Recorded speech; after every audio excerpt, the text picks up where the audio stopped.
আসসালামু আলাইকুম ওয়া রাহমাতুল্লাহি ওয়া বারাকাতুহু ইন্নাল হামদুলিল্লাহ ওয়া সালাতু ওয়া সালামু আলা রাসূলিল্লাহ ওয়া আলা আলিহি ওয়া আসহাবিহি আজমাইন আম্মা বাদ।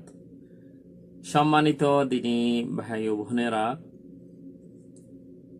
আমরা আপনাদের সামনে একটি বিষয় নিয়ে আলোচনা করব আজকে। সেটা হলো জান্নাতীদের চেহারার বর্ণনা।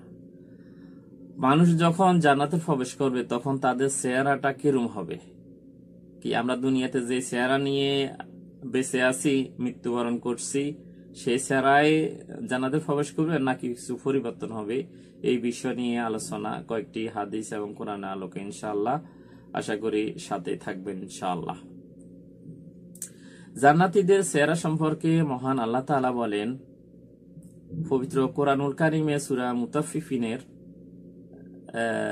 22 থেকে 24 নম্বর আয়াতে মহান আল্লাহ তাআলা বলেন, আউযু বিল্লাহি মিনাশ শাইতানির রাজীম, ইন্নাল আবরারা লাফি নাঈম আলাল আরাইকি ইয়ানজুরুন তা'রিফু ফি উজুহিহিম নাদরাতান নাঈম।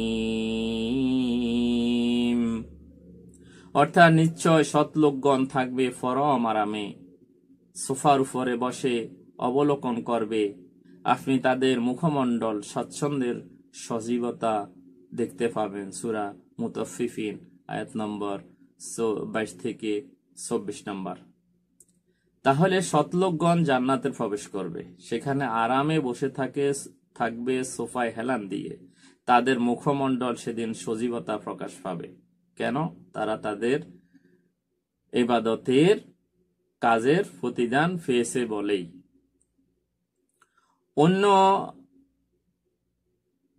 অন্য জায়গায় কোরআনুল কারিমে সূরা কিয়ামার 22 থেকে 23 নম্বর আয়াতে আল্লাহ তাআলা বলেন, উজুহুন ইয়াউমাইযিন নাযিরাহ ইলা রাব্বিহা নাযিরাহ।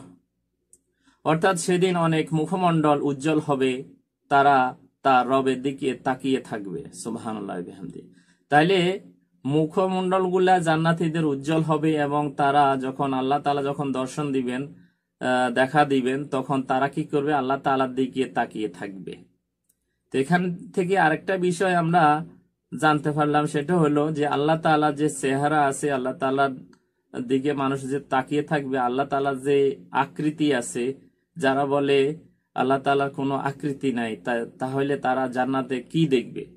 তারা তো আল্লাহ তাআলাকে দেখার থেকে বঞ্চিত হয়ে যাবে যদি তাদের কথা উপর তারা যদি অটল থাকেন।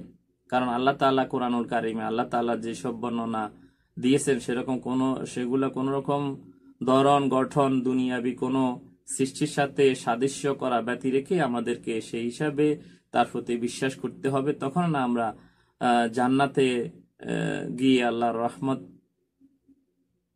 যদি আমরা জান্নাতে যাই, তখন আমরা আল্লাহ তাআলাকে দেখতে পাবো। যদি আমাদের ধারণায় সেরকম না থাকে, তাহলে তো আমরা কিভাবে আমরা সেটা দেখতে পাবো? আল্লাহ তাআলা আমাদেরকে আল্লাহ তাআলার সম্পর্কে সঠিক ধারণা রাখার কোরআনুল কারিম থেকে এবং রাসূল সাল্লাল্লাহু আলাইহি ওয়াসাল্লাম যেভাবে বলেছেন সেভাবে আমাদেরকে সেগুলার উপরে আমল করার তৌফিক দান করুন, আমিন। আল্লাহ তাআলা অন্যত্র বলেন সূরা গাশিয়া 8 থেকে 10 নম্বর আয়াতে বলেন, উজুহুন ইয়াউমাইযিন নাঈমাহ লিসাইহা রাদিয়াহ ফি জান্নাতিন আলিয়াহ। সেদিন অনেক মুখমণ্ডল হবে সজীব তাদের কর্মের কারণে, তারা থাকবে সুউচ্চ জান্নাতে। তাহলে সেদিন মুখমণ্ডলগুলা জান্নাতীদের সজীব হবে তাদের কর্মের কারণে। যারা দুনিয়াতে একমাত্র আল্লাহ তাআলার ইবাদত করছে, রাসূল সাল্লাল্লাহু আলাইহি ওয়াসাল্লামের দেখানো পদ্ধতিতে করছে, তাদের মুখমণ্ডল সজীব হবে এবং তারা থাকবে জান্নাতের উচ্চ থেকে উচ্চ মাকামে। জান্নাতের যে স্তর রয়েছে সেই উচ্চ স্তরে থাকবে। আল্লাহ তাআলা আরো বলেন সূরা আবাসার 38 থেকে 39 নম্বর আয়াতে আল্লাহ তাআলা বলেন, উজুহুন ইয়াউমাইযিন মুসফিরাহ দাহিকাতুম মুস্তাবশিরাহ। অনেক মুখমণ্ডল সেদিন হবে উজ্জ্বল, হাস্যোজ্জ্বল ও প্রফুল্ল।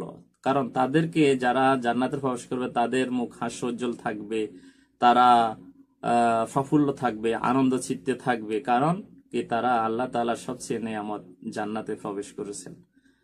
সেজন্য আল্লাহ তাআলা কোরআনুল কারিমে সূরা আলী ইমরানের 107 নম্বর আয়াতে বলেন, আর যাদের মুখ উজ্জ্বল হবে তারা থাকবে রহমতের মাঝে, তাতে তারা অনন্তকাল অবস্থান করবে। তাহলে যাদের মুখ উজ্জ্বল হবে তারা থাকবে আল্লাহ তাআলার রহমতের মাঝে এবং তারা সেখানে অনন্তকাল অবস্থান করবে। অর্থাৎ জান্নাতের এমন কোনো সীমা নাই যে জান্নাত থেকে 100 বছর 200 বছর পরে তারা অন্য কোথাও চলে যাবে। তাহলে জান্নাতে একমাত্র আমাদের স্থায়ী নিবাস, আর দুনিয়া এটা হলো আমাদের ক্ষণস্থায়ী। যেরকম আমরা এক দেশ থেকে অন্য দেশে যাই অথবা ঢাকা থেকে চট্টগ্রাম যাই, পথে আমাদের গাড়িগুলা থামে কোনো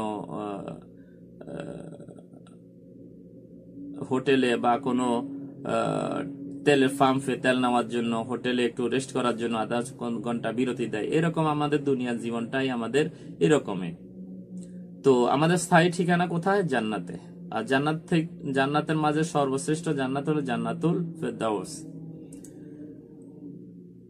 আবু হুরায়রা রাদিয়াল্লাহু আনহু থেকে বর্ণিত একটি হাদিস, তিনি বলেন, নবী সাল্লাল্লাহু আলাইহি ওয়াসাল্লাম বলেন, জান্নাতের প্রবেশকারী প্রথম দলটি পূর্ণিমা চাঁদের মতো উজ্জ্বল আকৃতিতে প্রবেশ করবে, অতঃপর প্রবেশ করবে আকাশের সবচেয়ে দীপ্তিমান তারকার মতো উজ্জ্বল আকৃতিতে। তাদের অন্তরগুলো হবে একটি মানুষের ন্যায়, পরস্পর কোনো প্রকার শত্রুতা ও হিংসা থাকবে না। এই হাদিসটির প্রথম অংশ কিন্তু আগে একটি হাদিসে বর্ণিত আছে, কিন্তু নিচে আরেকটি এখানে হাদিসটি যোগ আছে, বেশি অতিরিক্ত আছে। সেটা হলো তাদের অন্তরগুলো হবে একটি মানুষের ন্যায়। একটি মানুষের ন্যায় যেমন আমি যদি ভালো কিছু চাই তো সবার জন্য ভালোই চাবো, মানে কোনো হিংসা বিদ্বেষ শত্রুতা এসবগুলা কিন্তু সেখানে থাকবে না, কোনো শত্রুতা থাকবে না, কোনো প্রকার হিংসা থাকবে না, বিদ্বেষ থাকবে না, এবং তাদের পূর্ণিমা চাঁদের মতো চেহারা নিয়ে তারা জান্নাতে প্রবেশ করবে। আল্লাহ তাআলা আমাদেরকে জান্নাতে প্রবেশ করার, এই পূর্ণিমা চাঁদের মতো চেহারা নিয়ে জান্নাতে প্রবেশ করার তৌফিক দান করুন, আমিন। আসসালামু আলাইকুম ওয়া রাহমাতুল্লাহি ওয়া বারাকাতুহু।